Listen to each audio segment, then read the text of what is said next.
Welcome to the weekly download. It is the official video podcast of Mr. Cotterman and Mr. Andrews' classroom.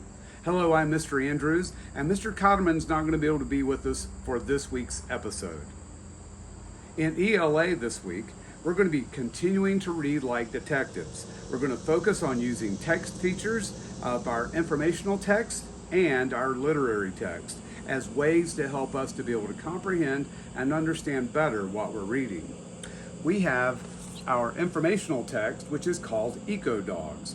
Ask your student more about what they're finding out with Eco Dogs, and also be sure to ask them about the special kinds of features that we use to help us understand better when we read informational text.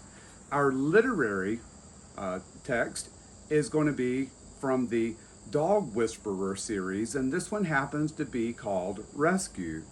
And so Nicholas Edwards has a very good series here. We'll be reading Rescue, and we'll begin that this week.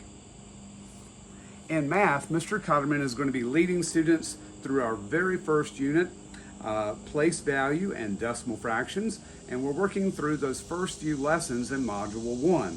Students are going to be practicing the relationships between adjacent base 10 values all the way from the millions down to the thousands place value. So that'll be what we're doing this week in math. In science, be sure to read a little bit more about the details of your homeroom teacher and what they're doing in their classroom. We are starting our energy and matter unit, and we're at a little bit different places right now. So be checking your child's homeroom weekend email for specifics of what's going on in science. And then I've got some special news about the Chromebooks. Our Chromebooks are going to be issued to the students this coming week. They need to be charged each night at home, and then brought to school each and every day inside your child's book bag. We'll be using them in our classroom. Your child will take them right back home, charge them, and have them ready to go each and every morning.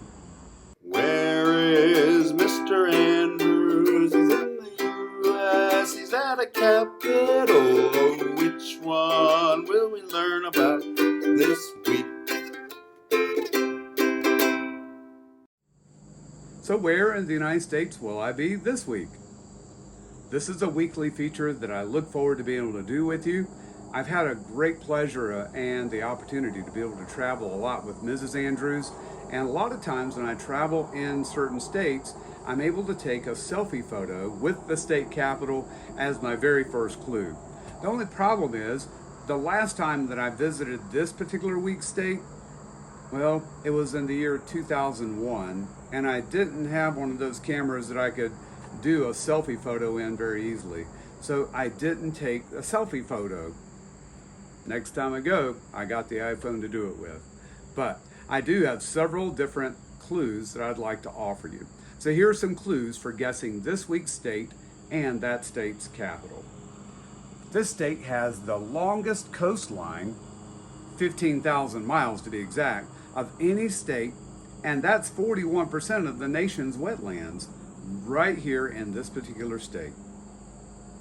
This state has the greatest concentration of crude oil refineries, natural gas processing plants, and petrochemical production facilities in the entire Western Hemisphere. Mardi Gras is an ancient custom that originated in Southern Europe. Well, it's celebrated predominantly in this particular state.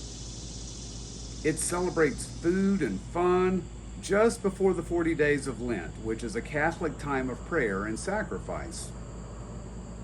This state is the only state with a large population of Cajuns, who are descendants of French-speaking Acadians who were driven out of Canada in the 1700s simply because they wouldn't pledge allegiance to the King of England. Parts of this state near the Mississippi River Delta Plain lie below sea level, and that's a problem.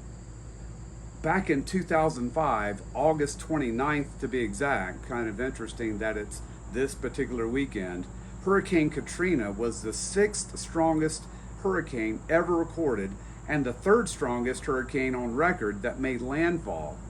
Katrina caused catastrophic damage to this state's coastline.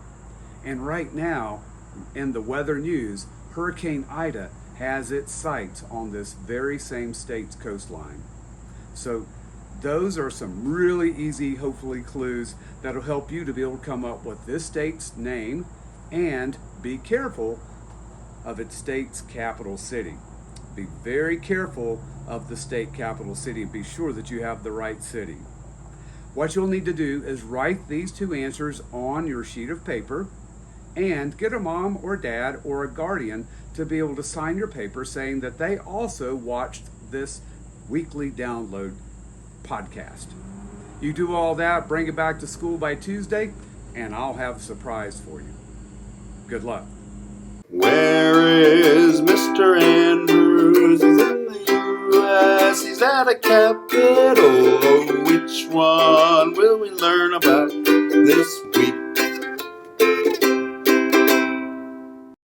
Let's all have a great week together.